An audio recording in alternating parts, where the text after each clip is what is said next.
نحمدہ ونصلی علی رسولہ الکریم اما بعد۔ الحمدللہ ہمارے 19 پاروں کا خلاصہ مکمل ہوا اور آج ہمارا 20واں پارہ ہے۔ اس 20ویں پارے کی ابتدا کے اندر اللہ تعالی کی قدرت اور اس کی وحدانیت و توحید پر 5 دلائل بیان کیے گئے ہیں۔ استفہامیہ انداز میں، سوالیہ انداز میں پوچھا گیا ہے کہ کیا اللہ کے سوا کوئی ایسا اور بھی ہے؟ جیسے مثلا پہلا سوال یہ ہوا کہ وہ اللہ جس نے آسمان پیدا فرمایا، زمینوں کو پیدا فرمایا اور بارشیں برسا کر خوبصورت باغات لہلہاتے پیدا فرما دیے، کیا اس کے علاوہ کوئی اور معبود بھی ہے جو یہ کام کر سکے؟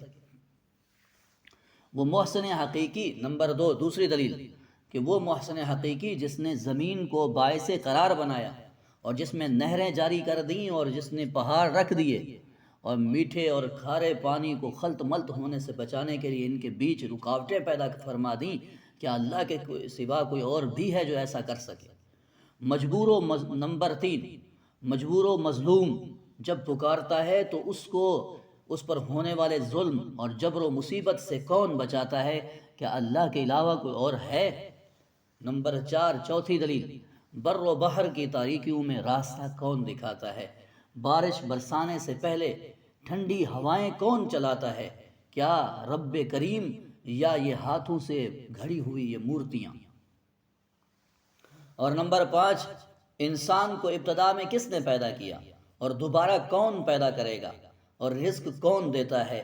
کیا اللہ رب العزت کے علاوہ کوئی اور ہے جس کا تم نام پیش کر سکو؟ یہ 5 دلائل بیان کیے گئے اور اس کے بعد مشرکین کے دوبارہ اٹھنے پر اعتراض کا جواب دیا گیا اور اس کی تردید کی گئی کہ یہ مشرکین کہتے ہیں کہ کیسے ممکن ہے کہ ہم اور ہمارے آباء و اجداد کی جب مٹی ہو جائیں گے تو دوبارہ پیدا کیے جائیں گے؟ تو کہتے تھے کہ یہ پہلے لوگوں کی گھڑی ہوئی کہانیاں ہیں۔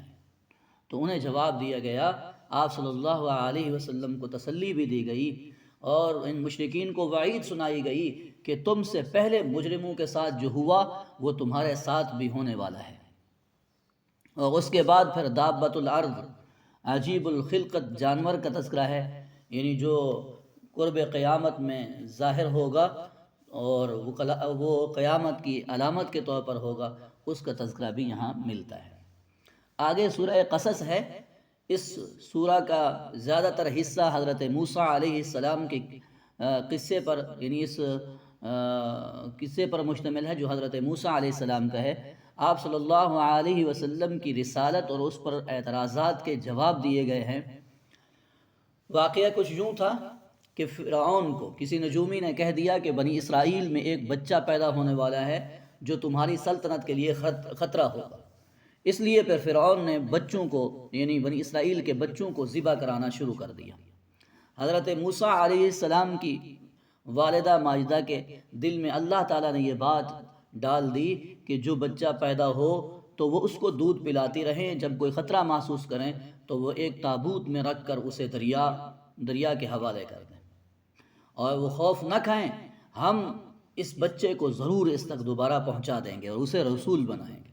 چنانچہ صندوق میں انہوں نے رکھ کر وہ دریا کے سپرد کر دیا اور وہ صندوق چلتا چلتا فرعون کے محل کے پاس پہنچا۔ فرعون کے لوگوں نے اسے پکڑ کر فرعون کے پاس پہنچایا اور فرعون کی بیوی آسیہ نے اسے اپنا بیٹا بنانے کے لیے فرعون کو آمادہ کیا۔ پھر حضرت موسیٰ علیہ السلام نے کسی بھی عورت کا دودھ پینے سے انکار کر دیا، نہ پیا، تو حضرت موسیٰ علیہ السلام کی بہن کی تجوید پر یہ ہوا کہ حضرت موسیٰ علیہ السلام کو بلایا جائے اور انہی سے ہی دودھ پلوایا جائے۔ تو یوں پھر وعدہ اللہ کا کیا ہوا پورا ہوا کہ حضرت موسیٰ کے سپرد کر دیے گئے حضرت موسیٰ علیہ السلام۔ پھر ایک مرتبہ حضرت موسیٰ علیہ السلام جا رہے تھے تو ایک قبطی اور اسرائیلی کا، یعنی بنی اسرائیل کے ایک بندے کا آپس میں جھگڑا ہو رہا تھا۔ بنی اسرائیلی نے آپ کو مدد کے لیے پکارا تو اسرائیلی کو آپ ظلم سے بچانے کے لیے آپ نے قبطی کو ایک مکہ مارا، تو جس کی وجہ سے وہ مر گیا۔ اور پھر دوسرے دن وہی بنی اسرائیلی کسی اور سے لڑ رہا تھا، اس نے مدد کے لیے حضرت موسیٰ علیہ السلام کو پکارا تو حضرت موسیٰ علیہ السلام نے اس کو کہا، مجھے تو تم ہی شریر لگتے ہو۔ تو آگے بڑھے کہ اسی ہی کو یعنی صحیح کروں، لیکن پھر وہ بول اٹھا کہ کیا آج آپ مجھے قتل کرنا چاہتے ہیں جس طرح کہ آپ نے کل کسی ایک اور آدمی کو قتل کر دیا تھا؟ یوں یہ بات پھر پھیل گئی کہ کل کا جس بندے کو قتل کیا گیا تھا کہ وہ قتل کرنے والے حضرت موسیٰ علیہ السلام تھے۔ تو پھر مشورہ ہونے لگا حضرت موسیٰ علیہ السلام کے متعلق، تو ایک آدمی دور دراز علاقے سے دوڑتا ہوا آیا اور کہا اے موسیٰ، سردار لوگ تیرے قتل کے مشورے کر رہے ہیں۔ تو حضرت موسیٰ علیہ السلام وہاں سے نکل پڑے اور پھر مدین کی راہ لی۔ مدین کے کنویں پر جب پہنچے تو دیکھا کہ لوگ اپنی جانوروں کو، بکریوں وغیرہ کو یعنی پانی پلا رہے ہیں، اور دو عورتیں الگ سے بیٹھی ہوئی ہیں اپنے جانوروں کو روک کر۔ حضرت موسیٰ علیہ السلام نے ان کے جانوروں کو پانی پلا دیا، تو وہ جب اپنے گھر واپس لوٹیں وہ بچیاں، تو انہوں نے اپنے والد حضرت شعیب علیہ السلام کو قصہ مکمل سنایا، اور پھر ایک بیٹی کے کہنے پر حضرت موسیٰ علیہ السلام کو انہوں نے بلوایا اور تسلی دی کہ اب خوف نہ کریں، اب وہ اس ظالم شہر سے نکل چکے ہیں۔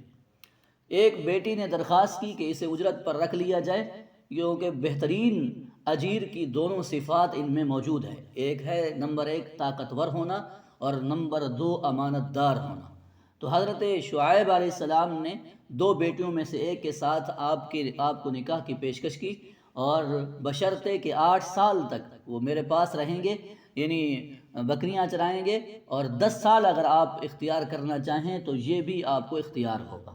چنانچہ وہ آپ وہیں رہے، اور پھر مدین سے جب واپس آنے لگے تو راستے میں اللہ تعالیٰ سے ہم کلامی کا شرف حاصل ہوا، اور وہیں پر آپ کو فرعون کے پاس جانے کے لیے کہا گیا، اور آپ نے وہاں پر حضرت ہارون علیہ السلام کو معاون بننے کی، حضرت ہارون علیہ السلام کے معاون بننے کی اللہ کو درخواست کی، جو قبول کر لی گئی، اور یوں آپ واپس مصر کے اندر پہنچے۔